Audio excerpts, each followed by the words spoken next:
Senhores, muito bom dia a todos. Eu sou o engenheiro agrônomo Davis Nocha e nessa manhã a gente vai conversar um pouco sobre manejo de milho safrinha. Algumas observações que a gente tem feito a campo. Então vamos lá. Pessoal, qual é a nossa reação natural quando a gente, ao avaliar uma planta, se depara com uma situação como essa daqui, de uma espiga pouco desenvolvida, né? Plantas com menor desenvolvimento, espiga pequena. Bom, a tendência natural do ser humano que é simplificar essa equação tentando encontrar um culpado. E geralmente quem leva a culpa nessa situação é o híbrido.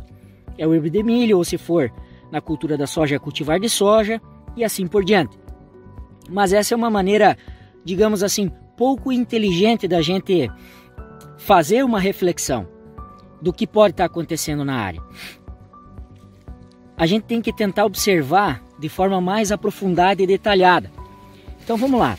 Veja que nós temos aqui uma planta com uma espiga com pouco desenvolvimento, certo? Que é oriunda de uma planta com um colmo também com um diâmetro pequeno, certo? Um diâmetro menor. Isso, nós temos aqui numa situação dessa menos vaso, certo? Para translocação de solutos, de água, enfim, para transpiração dessa planta.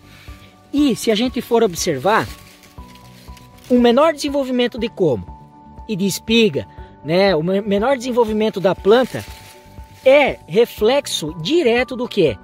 De um sistema radicular deficiente. Pode observar nessa planta aqui, ó.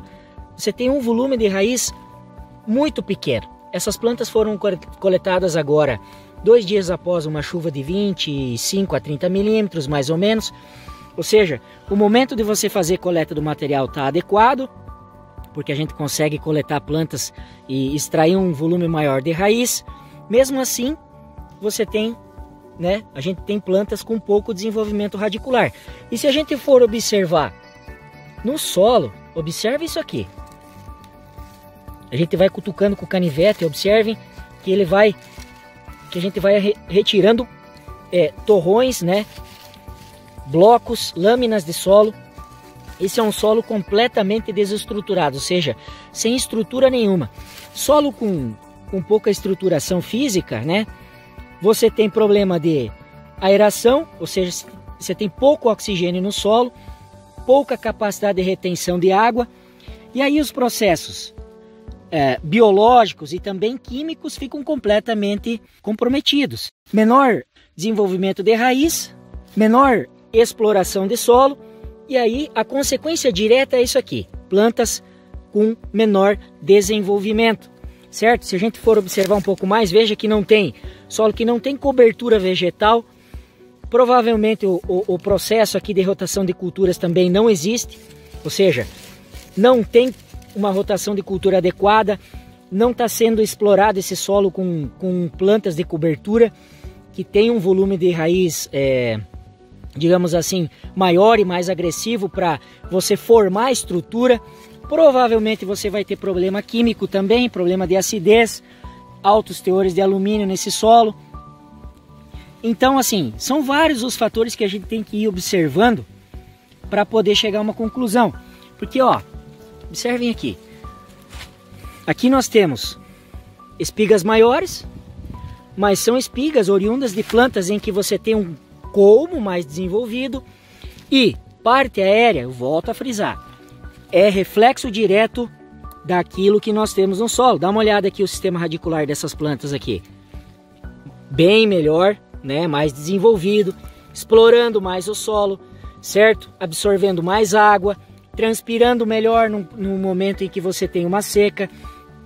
Ou seja, onde é que eu quero chegar com isso? O que a gente precisa de fato, quando for fazer uma observação numa área, é fazer mais agronomia.